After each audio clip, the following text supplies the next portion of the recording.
Good morning po. So, purihin po ang Panginoon sa umagang ito. Maaari po bang muli tayong tumayo bilang paggalang sa salita ng Diyos na ating pong babasahin ngayong umaga. Ang sabi po sa Efeso, Kapitulo 6. Efeso, Kapitulo 6, talatang 1 hanggang 3 ay ganito. Mga anak, sundin ninyo ang inyong magulang alang-alang sa Panginoon sapagkat ito ang nararapat. Igalang mo ang iyong ama at ina. Ito ang unang utos na may kalakip na pangako. Ganito ang pangako. Ikaw ay giginhawa at lalawig ang iyong buhay rito sa lupa. Pinagpala na po ng Diyos ang pagbabasa ng kanyang mga salita. Maaari na po kayong maupo.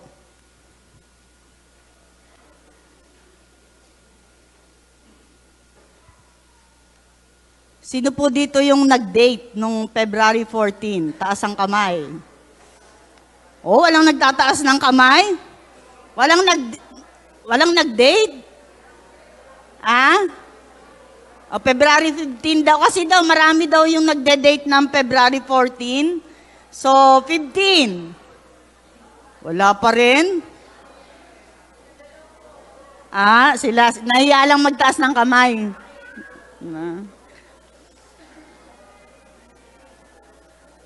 Alam nyo, sabi dun sa balita, kung ikaw ang tatanungin, sabi dun sa mga misis, ano ang gusto mo, bulaklak o bigas?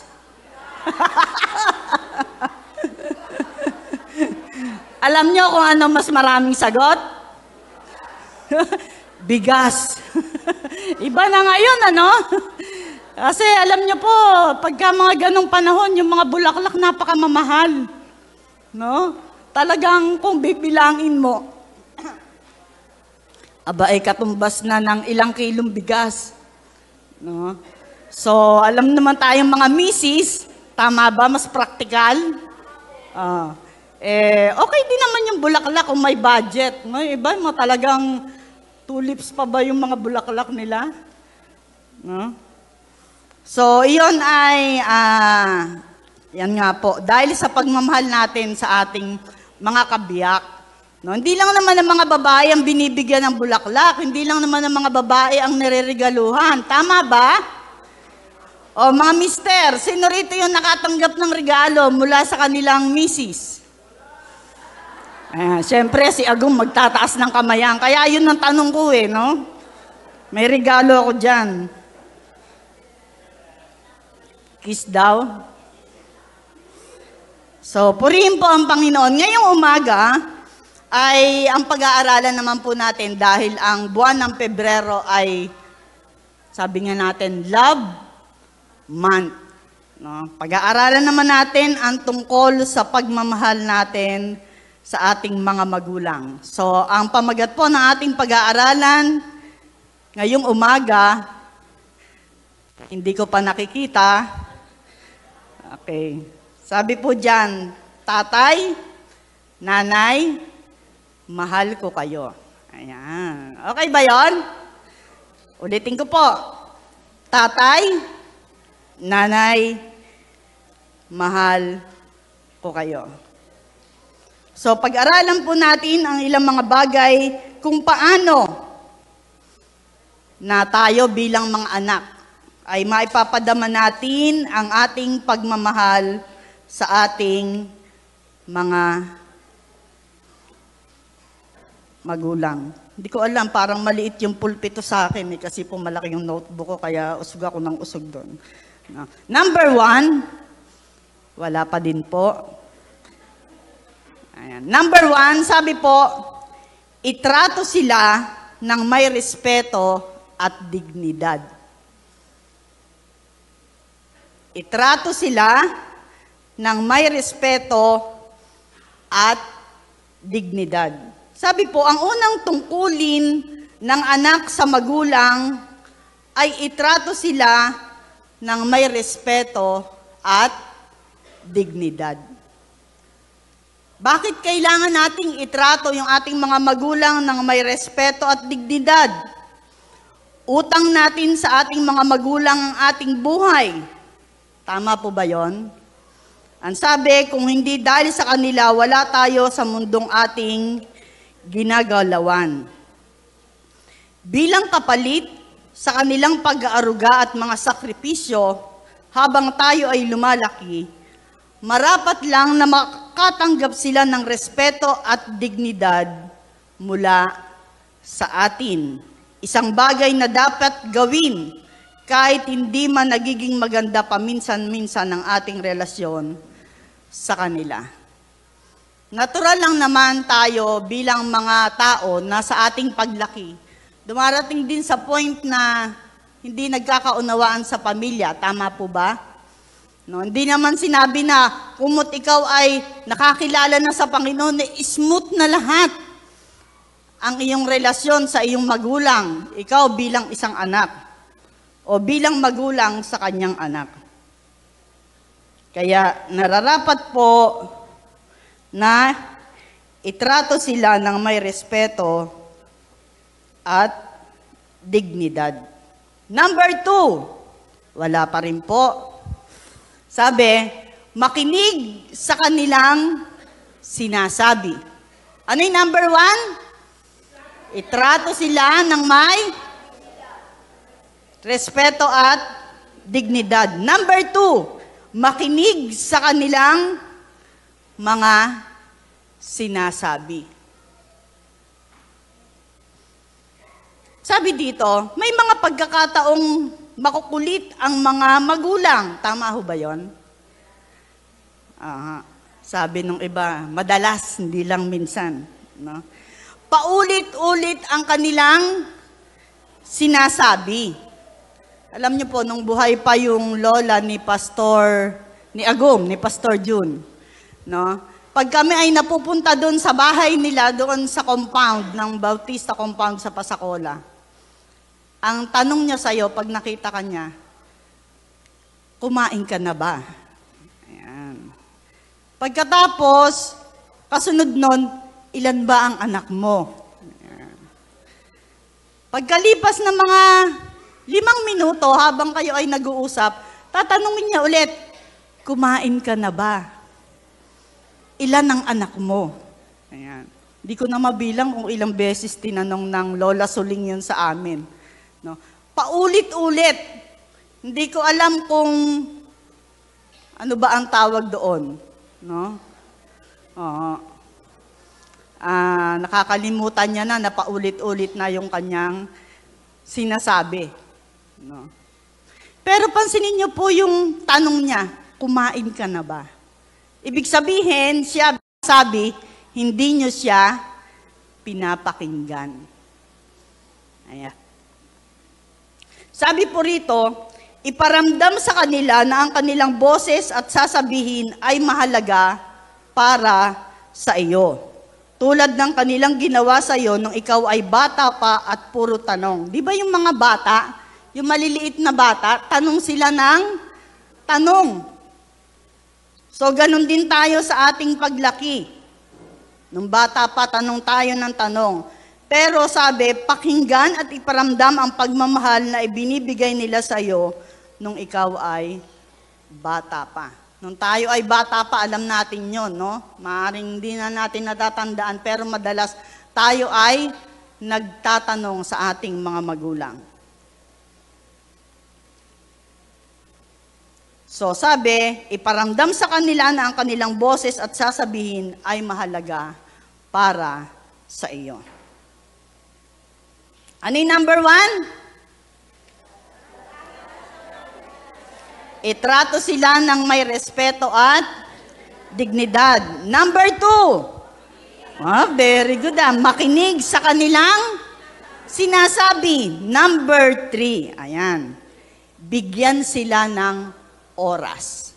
Ulitin ko po. Number 3, bigyan sila ng oras. Ayan, very good. Sabi, busy man ang ating schedule, ay dapat bigyan pa rin natin ng oras ang ating mga magulang. Tanungin niyo sa katabi mo, nabigyan mo ba ng oras yung magulang mo? Sige po, tanungin niyo. O, Jack, wala na po patay na po O kung patay na si nanay at si tatay at wala ka ng magulang, nadadalaw mo ba siya doon sa kanyang puntod? Hello? At kung buhay naman ang iyong magulang, nabibigyan mo ba siya ng oras? Sabi, bisitahin natin sila at mag-spend ng quality time kasama sila. Jack, paano kung malayo? Dami namang dahilan. Paano kung malayo, Jack? Andito ako, nasa probinsya si nanay o si tatay, anong gagawin ko? Tawagan sila sa cellphone. No? Mag-video call. Hello? Umisan nga, kapitbahay lang si nanay, si tatay, ilang hakbang lang, di pa mapuntahan. Busy ako Dami kong trabaho O, kung di mo magawa yon at natatamad kang pumunta sa bahay ng nanay at tatay mo, abay, tawagan mo man lang. Baka mamaya naka-only call ka, yung ibang taon natatawagan mo, pero yung magulang mo, di mo naman nakukumusta. Mag-video call, kumustahin kung ano ang nangyari sa kanila sa buong maghapon. Nagagawa po ba ito? Wala nang sumasagot. No? Maliit na bagay ito kung maituturing sa mga oras at araw noon na kanilang inilaan para sa atin. Alam niyo po, nung di ba pandemic, no? At nung napunta po kami dito, may mga panahon na hindi kami makapagdalaw dahil pandemic pa po noon at bawal pa. No? Kaya tayo ay nagkakaroon ng online worship. Pero nung medyo maluwag na po, ay minsan ay inanyayahan kami ni Brother Dante sa bahay ng kanilang nanay. Si Nanay Sophia, kaming 3 worker. At ang sabi niya, nais ko kayong ipakilala sa aking nanay. No? At tuwan-tuwa naman kami, biruin nyo, pinakilala kami kay Nanay Sophia. At sabi niya, ang dahilan kung ba't hindi nakakasimba si Nanay Sophia ay tama kang ba, nahirapan na siyang maglakad. No? At nung nakaraang taon ay nag-celebrate si Nanay Sophia ng, tama nga ho ba ako, 80 years ng kanyang birthday. At nandun po kami. Inoobserbahan ko yung mga anak ni Nanay Sophia. Nung pagdating, yun, binuhat nga po at kasi hindi na nga po siya nakakalakad. No? Nandun yung kanilang pag-aasikaso sa kanilang nanay. No? At bawat isa sa kanila, dun sa mga magkakapatid, kitang-kita ko po, inoobserbahan ko, kung paano nila pinapadama sa kanilang nanay yung kanilang pagmamahal. Yung mga kapatid hindi ko lang alam kung ilang magkakapatid sina Brother Aldrin. 4, no? Talaga namang, tuwan-tuwa ako dun sa aking nakikitang pagmamahal. Hindi lang oras ang kanilang ibinigay, kundi nandun yung kanilang kagalakan na sa 80 taon ni Nanay Sophia ay ipagpasalamat ito sa Panginoon. Diba? Napakasarap na makita na yung mga tao na pinapakita talaga nila yung pagmamahal nila sa kanilang magulang. At alam ko po na hindi lamang sila na magkakapatid, kundi lahat tayo ay nagpapakita ng pagmamahal sa ating mga magulang. Amen po ba? Amen. So sabi doon, bigyan sila ng oras. Number 4, matuto sa kanila. Ayan. Paano tayo matututo sa ating mga magulang? Sabi po, kahit tayo ay nasa tamang edad na, may magandang propesyon at may sariling pamilya, may mga bagay na hindi pa rin natin alam. bagay na natututunan natin sa ating mga magulang. Sino rito yung tinuruan ng tatay niya na maglinis ng sapatos o magpakintab ng sapatos? Meron ba rito? Nung bata ka, tinuruan ka ba? O, parang mga high-tech na rito, wala nang nagturo ng... O, sino rito yung nagturo ang tatay ng pag-aalaga ng mga hayop? Ayan. Ayan, di ba? O, sino naman dito ang tinuruan ni nanay na magsaing na sunog? Di ba? Pagka sa rice cooker, walang sunog dun eh. Eh, paano, di ba, nung dati naman, di naman rice cooker? Sa kahoy? O, sino rito yung naturuan ni nanay na magsaing sa kahoy? Ayan. Di ba tama ba yun? Mas masarap kumain na yung sinaing mo ay luto sa... Oo. Ayan. Sino rito ang tinuruan ni nanay na maglaba? Sa ilog. Oh, may ilog pa nun, ha? Oh.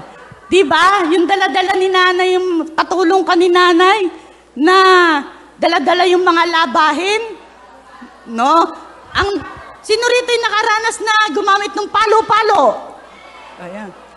Di ba kung bata ka, tapos daladala mo yung mga labahin, ang bigat-bigat na nga.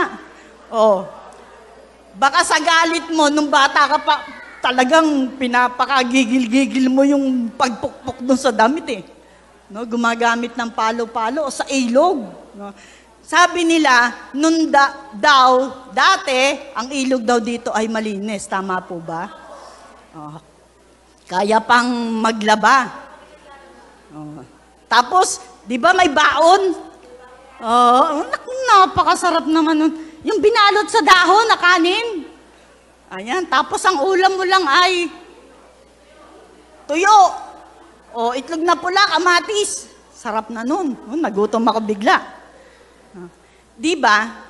Yun yung mga karanasan na itinuturo ng ating mga magulang. Bakit tayo tinuturuan nun? Aba, kaya nila tinuturo yun para matuto tayo sa buhay. Hindi pwede na kahit dahil modern na, wala nang hindi na pwedeng rice cooker na ngayon, hindi na sa kahoy. No. Ang mga ngayon, yung laba ngayon, hindi na sa ilog. Oh. May washing machine nga daw na pang lalaki sabi nila. No? Oho. Napakagaling namang washing machine nun, pang lalaki. No? Hindi pang babae. Basta daw yung washing machine, yung mukha ni Vic Soto ang nakalagay, pang lalaki daw yun. No? Eh ngayon, pag nagsalang ka ng labada sa washing machine, sasampay mo na lang. Diba?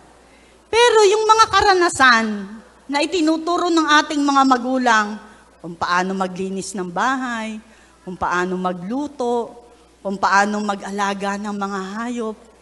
No? Minsan sa tingin natin, hindi maganda kasi napapagod tayo di ba?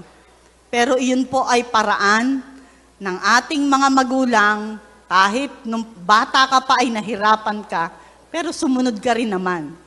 At sa pamamagitan ng karanasan na yon, ay natuto ka sa buhay. Tama po ba? Pwede ba palakpakan natin ang ating Panginoon?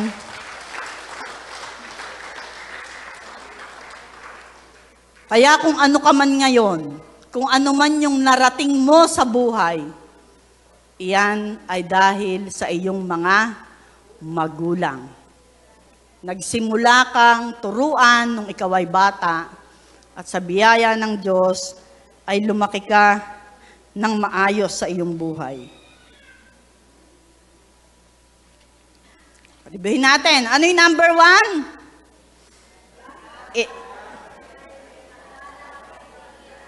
Ayan, itrato sila ng may respeto at dignidad. Number 2, makinig sa kanilang sinasabi. Number 3, bigyan sila ng oras. Number 4, matuto sa kanila. Number 5, alamin at respetuhin ang kanilang mga kahilingan. Alamin at respetuhin ang kanilang mga kahilingan. Masakit mang pakinggan, pero dapat mong pansinin at seryosohin ang mga kahilingan na ibibili ng iyong mga magulang. Kailangan mong respetuhin ito tulad ng respeto mo sa kanila. Sabi po dito, dahil anuman ang kahilingang ito, paniguradong ito ay makabubuti sa iyo at sa iba pang mahal sa buhay na kanilang maiiwan sa darating na panahon. Diba yung mga magulang natin, minsan kausap natin, tapos bigla silang nagsasabi, yung mga bilin, no? Tinatandaan nyo ba yon? Natatandaan nyo ba yon? No? Kasi sinasabi nila, pag ganito ha, ayan. Pag ako ay wala na, ganito ang gagawin nyo. Yung lupa na ganito, paghahati-hatian nyo yun. Mga na yun no? Mga bili na. Yung ano ko ha, yung mga alahas ko. Kay ano ko ipapamana yan. Mga alahas no? Yung pustiso ko. Gusto nyo bang ano yun? Gusto nyo bang souvenir yun? No, biro lang po. Diba? Sabi po, yung mga ibinibili ng ating mga magulang, tandaan natin. Kasi baka kaya nila sinasabi yon, kumbaga, nais nilang ihanda tayo na pag wala na sila, alam natin yung ating gagawin. No? Lalo na sa mga pangkaraniwan, wala naman pang testamento ba ang tawag doon? Last will. No? Pero sa mga mayayaman, meron pa yung mga attorney. Tama nga ba? Pagka namatay na yung magulang, ay may mga kasulatan pa siya para sa mga kabuhayan. Sabi po, sa ganitong paraan ay magiging panatag ang kanilang loob na mawala man sila ay may papalit sa kanilang papel na makasisiguro ng kinabukasan ng mga taong mahalaga sa kanila. Bakit ibinibilin ito ng ating mga magulang? Minsan kasi, nga po, sa hindi man magandang pangyayari, yung naiiwan ng magulang, minsan ay pag wala na yung mga magulang, ay pinagmumulan pa ng pag-aaway ng mga anak. No? So, sana naman po ay wag nang humantong sa ganong bagay. So, pakinggan po natin, alamin at respetuhin ang kanilang mga kahilingan. Number 6. Sabi po, huwag isumbat sa kanila ang mga sakripisyo na iyong ginagawa. Ulitin ko po, huwag isumbat sa kanila ang mga sakripisyo na iyong ginagawa. Bagamat minsan ay mahirap, hindi mo dapat isumbat sa iyong mga magulang ang sakripisyong iyong ginagawa para sa kanila. Bakit po?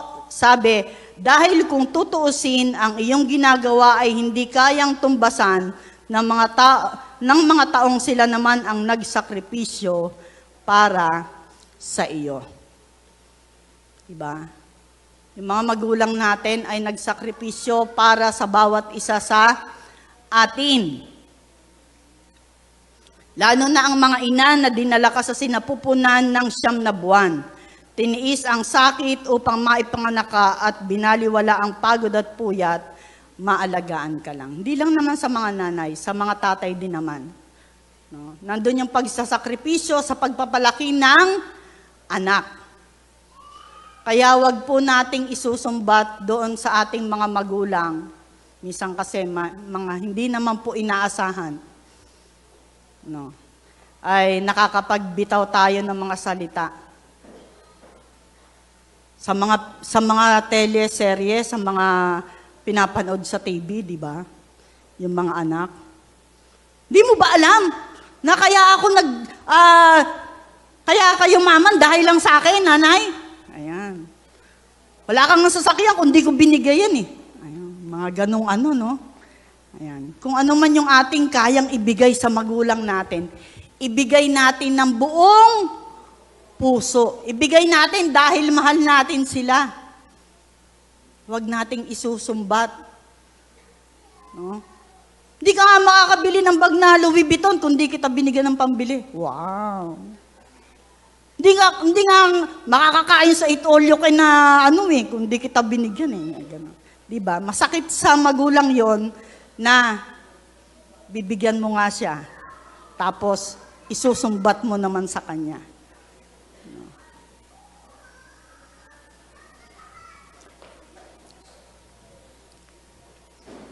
Sabi po, pang-pito, ayan. Huwag iparamdam sa kanila na ginagawa mo ito dahil tumatanaw ka ng utang na loob. Ulitin ko po, huwag iparamdam sa kanila na ginagawa mo ito dahil tumatanaw ka ng utang na loob.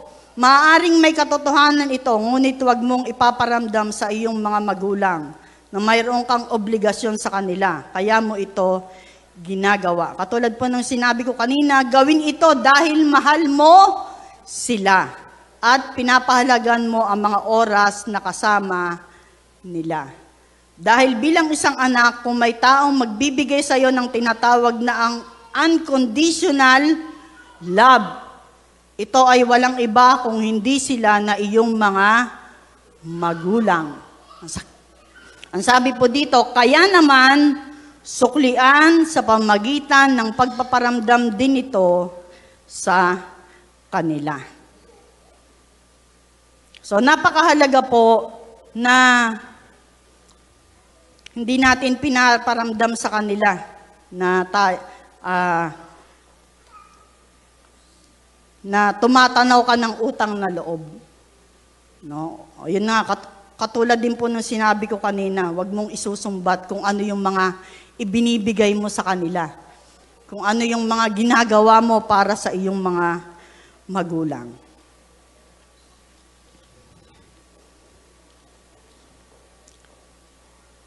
So, reviewin po natin.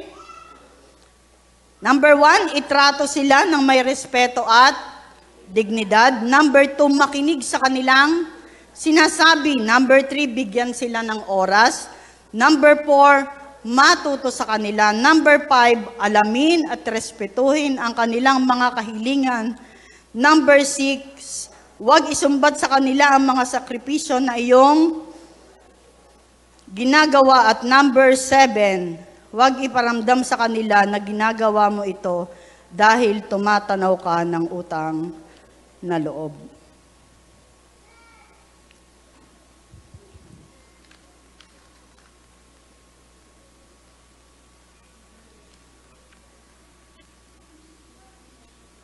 Meron po akong nais basahin dito.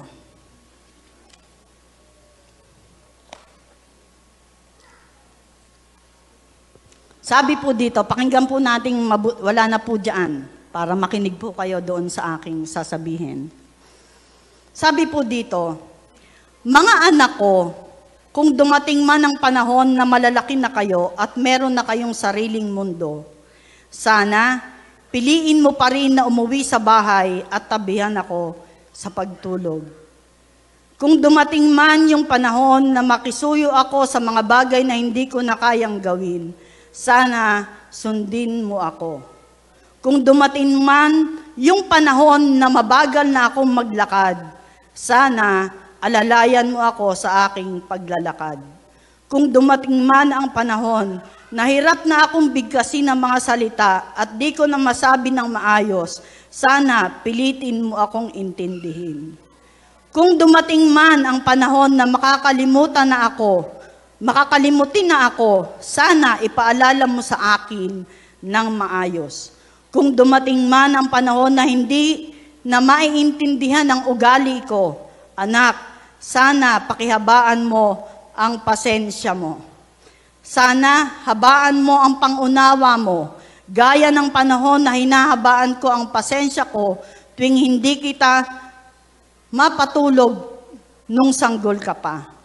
Tuwing karga lang kita dahil ayaw nung magpalapag, nung panahon na inaalagaan kita sa paglalakad. Hindi ako umaalis sa tabi mo, sa bawat hakbang mo upang maalalayan kita kung ika'y matumba.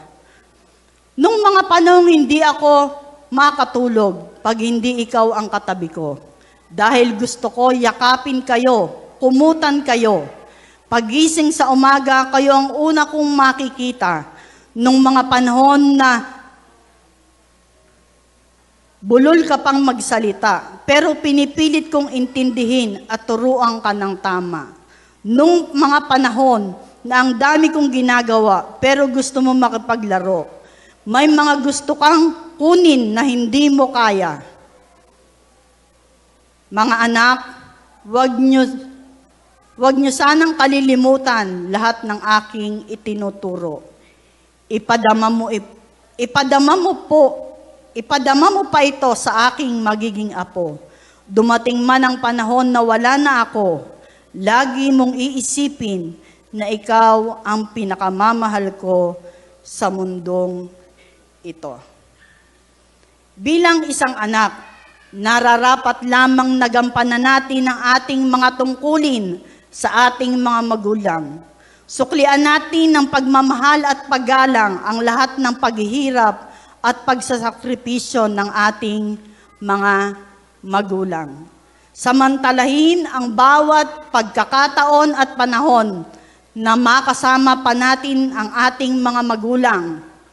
Ang mga luha, mamahaling bulaklak, at pagsasabing, mahal kita tatay, mahal kita nanay, ay hindi na nila maririnig kapag sila ay wala na. Nawa po ngayong umaga, napaalalahanan ang bawat isa sa atin kung paano natin maipapadama ang pagmamahal natin sa ating mga magulang. Mapalad po kayo dahil meron pa kayong mga magulang. Pasalamatan natin ang Diyos sa buhay ng ating mga magulang. Tayo po ay manalangin. Aming Diyos, sa mga oras pong ito, pinag-aralan po namin ang ilang mga bagay at paalaala kung paano namin maipapadama ang aming pagmamahal sa aming mga magulang. Lord, patawad po sa mga pagkakataon na minsan hindi namin ito naipapadama sa kanila, na minsan nawawalan kami ng oras para sila ay kumustahin at bisitahin at alalahanin, Panginoon, bunga ng aming mga kaabalahan. Pero Panginoon, sa umagang ito, nagpapasalamat kami dahil pinaalalahanan mo kami bilang iyong mga anak kung paano namin patuloy na maipapadama ang pagmamahal namin sa aming mga magulang.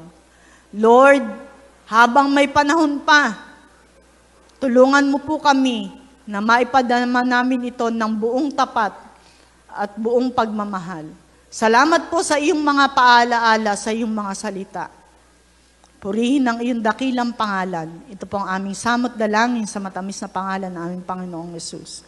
Amen. Amen. Magandang umaga po sa inyong lahat.